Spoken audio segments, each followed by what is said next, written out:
दोस्तों नमस्कार, स्वागत है आपका डियर मैथ चैनल पे। तो आज हम क्लास 8 के लिए मैथ्स का सिलेबस लेके आ गए हैं, जिसमें प्रश्नावली 6 है, वर्ग और वर्गमूल उसको लेके आए हैं। लेकिन इससे पहले ही खुल जाएंगे सभी रास्ते, तू अपनी रुकावटों से लड़ तो सही, सब होगा हासिल, तू अपनी जिद पे अड़ तो सही। इसी के साथ शुरुआत करते हैं क्लास 8 के 6 एक्सरसाइज वर्ग और वर्गमूल, जिसमें फर्स्ट क्वेश्चन ये पूछ रहा है कि निम्न संख्याओं के वर्गों के इकाई अंक क्या होंगे। क्वेश्चन थोड़ा अटपटा है, लेकिन इसमें काफी बच्चों को दिक्कत आती है कि इकाई अंक क्या होता है। इकाई अंक का मतलब ये होता है कि जैसे अपन वर्गमूल करते हैं तो वर्ग का मतलब होता है कि सेम संख्या को सेम संख्या से मल्टीप्लाई कर देना। जैसे कि अगर 1 का स्क्वायर है, ये जो ऊपर लगती है घात, ये होती है स्क्वायर।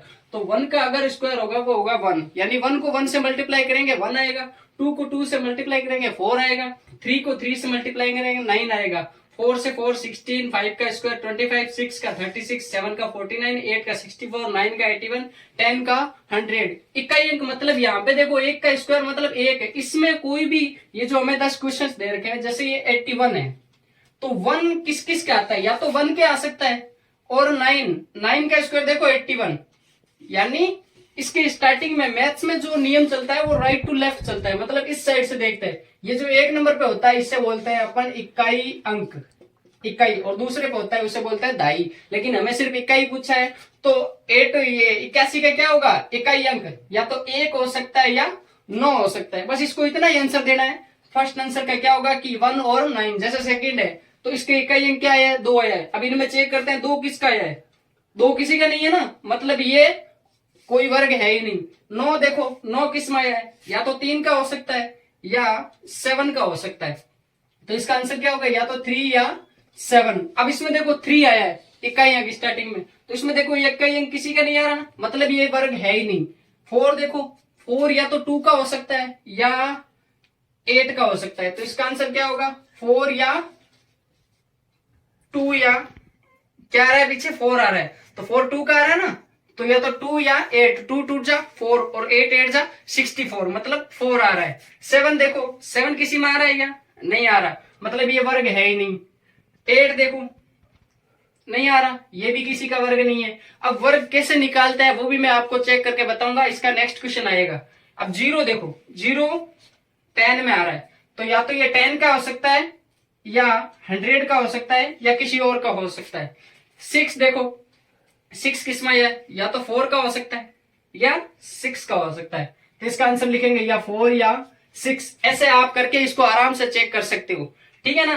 तो 10 के 10 क्वेश्चन मैंने आपको देखो इतनी देर में करवा दिए। तो ध्यान रहे कि आप इकाई अंक पूछ रहे हैं, यानी फर्स्ट नंबर पर होगा उसी को अपन मेजर करते हैं। आपको 1 से लेके 20 तक स्क्वायर याद करने ही पड़ेंगे, ठीक है ना। अब अर्धवार्षिक पेपर चले गए हैं, तो आपके पेपर के लिए मात्र 2 महीने बचे हैं, तो तैयार हो जाओ सबके लिए। अब नेक्स्ट क्वेश्चन पे ध्यान देते हैं। तो थर्ड क्वेश्चन अपना यह है कि निम्न संख्याओं में से किस संख्या का वर्ग विषम संख्या होगा। अब इस क्वेश्चन में हमें ये ध्यान रखना है, देखो हर क्वेश्चन में एक लॉजिक होता है, क्वेश्चन में एक ऐसा वर्ड आता है जिस वर्ड पे ही ध्यान दिया जाता है, ठीक है ना। यही तरीका है क्वेश्चन को समझने का और हल करने का। तो इस क्वेश्चन पूछा है कि विषम संख्या। अब आपको पता होगा कि संख्याएं कई प्रकार की होती है, सम संख्या, विषम संख्या, भाज्य संख्या, अभाज्य संख्या, ऐसी संख्या, ठीक है ना। तो धीरे धीरे हम सारी संख्याओं का जिक्र करेंगे, लेकिन पहले मैं आपको बता दूं सम और विषम क्या होती है। सम संख्या वो होती है जो 2 से पूरी पूरी डिवाइड हो, 2 से पूरी पूरी, जैसे 2 हो गई, 4 हो गई, 6 हो गई, 8 हो गई, 10 12 14 16 ऐसी संख्या। और विषम संख्या जो 2 से डिवाइड पूरी ना हो, जो 2 से पूरी तरह डिवाइड ना हो, जैसे 1 हो गई, 3 हो गई, 5 हो गई, 7 हो गई, 9 हो गई, 11 हो गई, ऐसी संख्याएं चलती रहती है। तो इसमें हमें देखना है कि इसका जो इकाई अंक है, इकाई अंक मतलब 1, तो 1 2 से डिवाइड होता है क्या, नहीं होता ना। तो ये कौन सी है विषम संख्या। 6 तो 2 से डिवाइड होता है, 2 3 6, तो ये सम संख्या है, तो ये विषम संख्या नहीं होगी। 9 देखो 9 में भी 2 का भाग पूरा पूरा नहीं जाता है, तो ये होगी विषम संख्या। v लिख रहा हूं मतलब विषम संख्या। 4 ये विषम संख्या नहीं होगी, क्योंकि पीछे क्या आ रहा है इकाई अंक 4 आ रहा है। तो बहुत ही अच्छे तरीके से समझाया, आप दोबारा देख लो। विषम संख्या वो होती है जो 2 से डिवाइडेड पूरी ना हो, तो इसमें इकाई अंक देखना है, कहां ध्यान देना है, इकाई अंक पे। 431 को आप 2 से डिवाइड करके देख लो, पूरा पूरा नहीं जाएगा, पॉइंट में जाएगा। लेकिन 2826 है, इसको 2 से डिवाइड कर लो, पूरा पूरा जाएगा, मतलब ये विषम संख्या तो नहीं है। और कौन सी ये सम संख्या है, लेकिन हमें पूछा विषम क्या, तो वही बताना। ये 7779 इसको 2 से डिवाइड कर लो, पूरा पूरा नहीं जाएगा। 82004 ये 2 से डिवाइड होगा, 2 से नहीं डिवाइड होगा, वही विषम संख्या है। तो क्वेश्चन थर्ड हो गया हमारा कंप्लीट, 4 उदाहरण से समझा है। अब हम क्वेश्चन फोर्थ पे आते हैं। तो अपना फोर्थ क्वेश्चन ये है कि थर्ड क्वेश्चन पे चर्चा कर ली, फोर्थ देखो, निम्न प्रतिरूप का अवलोकन करें और रिक्त स्थान भरें। निम्न मतलब जो नीचे क्वेश्चन दे रखे हैं, प्रतिरूप दे रखे हैं, इनको अवलोकन मतलब ध्यान से हमें देखना है, और ये जो खाली स्थान दे रखे हैं इसको भरना है।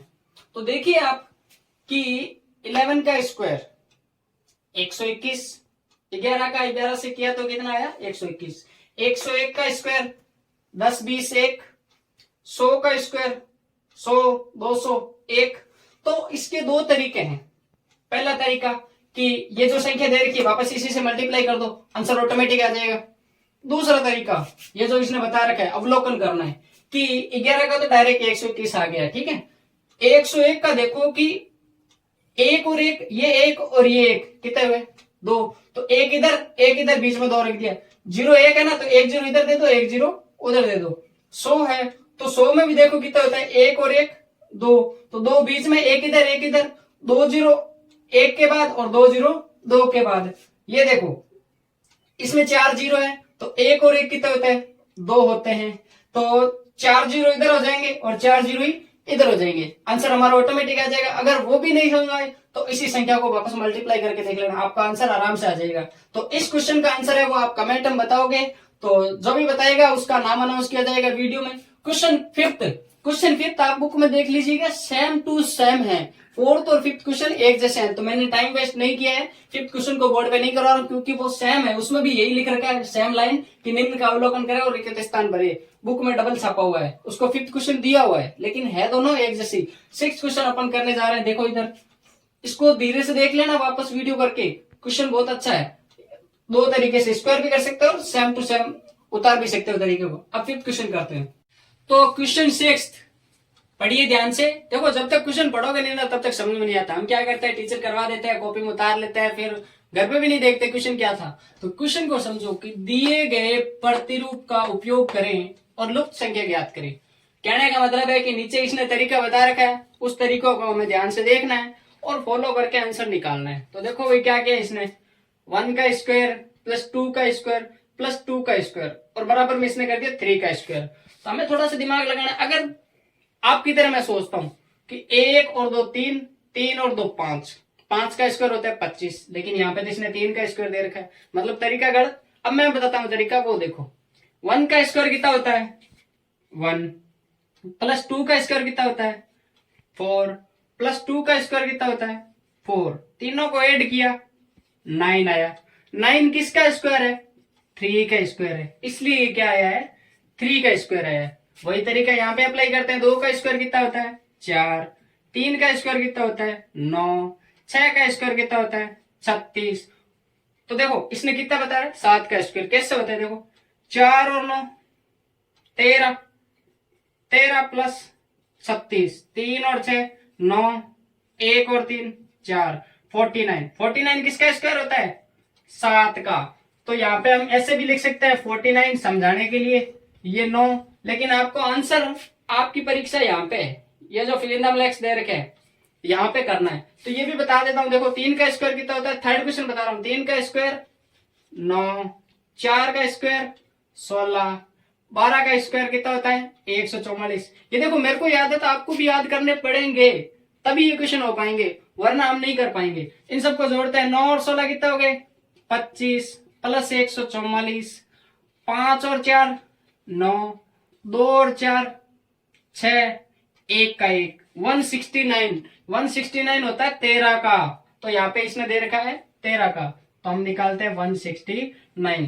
तो देखो मैंने इसके 3 क्वेश्चन समझा दिए, अभी 3 क्वेश्चन है वो आपको करने हैं। तरीका बहुत अच्छा है, सबको जोड़ना है स्क्वायर निकाल के और ऑटोमेटिक निकल जाएगा। इसका देखो 4 का स्क्वायर 16 हो जाएगा, 5 का स्क्वायर 25 हो जाएगा, 25 और 16 को जोड़ लो कितना होता है, उसके बाद इसका निकल जाएगा। 4 का स्क्वायर कितना होता है 16, 5 का स्क्वायर 25।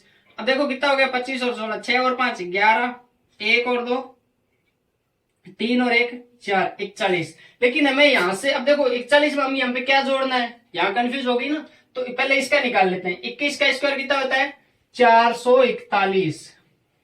तो हमें क्या करना पड़ेगा, 441 में से ये रहा 441, इसमें से हमें ये 41 घटाना है। घटाना क्यों है, क्योंकि ये प्लस में है, उधर जाके क्या हो जाएगा, माइनस में हो जाएगा।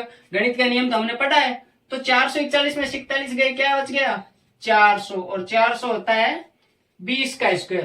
तो यहाँ पे खाली स्थान की जगह क्या आ जाएगा, 20 आ जाएगा। तो ये भी मैंने देखो आपका काम कर दिया। ये 2 क्वेश्चन है, इसका आंसर आपको कमेंट में देना है। क्वेश्चन 7 है वो हम करते हैं, देखो। तो क्वेश्चन 6 के बाद क्वेश्चन 7 की ओर बढ़ते हैं। क्वेश्चन देखो 7 क्या है कि योग संक्रिया किए बिना योगफल ज्ञात करना है। कहने का मतलब है कि ये जो आपको डिजिट दे रखी है इसको जोड़ना नहीं है, जोड़े बगैर आपको बताना है कि कितने होंगे। तो अब देखो ट्रिक लगानी है, यहाँ पे किसी को याद तो करना है नहीं, तो क्या करना है ट्रिक, देखो मैं क्या बताता हूँ। इसके लिए एक चीज याद रखनी है, विषम संख्या। विषम संख्या पता है ना, जिसमें 2 का भाग पूरा नहीं जाता हो, जैसे 1 है, 3 है, 5 है, ये सारी विषम संख्या ही है। कैसे देखो इनको जोड़ते हैं, सिर्फ डिजिट डिजिट को जोड़ना है। 1 2 3 4 5, ये कितनी है 5 है ना, 5 का स्क्वायर कितना होगा 25। ठीक है ना, हमने योग संक्रिया की नहीं है, मतलब 1 और 3 को जोड़ा नहीं है, उसमें 5 जोड़ा नहीं है, उसमें 7 नहीं जोड़ा है। हमने बस एक अलग तरीका लगाया है कि विषम संख्या को गिन लो वो कितनी है। वैसे इसमें लगाते हैं 1 2 3 4 5 6 7 8 9 10। अब मैंने इन सबको जोड़ा तो नहीं है, बस विषम संख्या को जोड़ा है। कितनी है ये 10, और 10 इंटू 10 100, यानी 10 का स्क्वायर कितना होता है 100। तो इसका आंसर कितना आएगा 100। मैंने कुछ नहीं किया, बस विषम संख्या को जोड़ा है। वैसे ये हो जाएगा, देखो 1 2 3 4 5 6 7 8 9 10 11 12, और 12 का स्क्वायर याद होना चाहिए आपको 144। तो 144 ये ट्रिक है, इसको आप और भी आगे बढ़ा सकते हो, बस विषम संख्या होनी चाहिए। जैसे 23 के बाद 25, 25 के बाद 27, 27 के बाद 29, कोई भी क्वेश्चन होगा आप आराम से कर लोगे। उसमें ट्रिक क्या है, विषम संख्याओं को जोड़ना नहीं है, बस वो है कि है कितनी बार वो देखना है।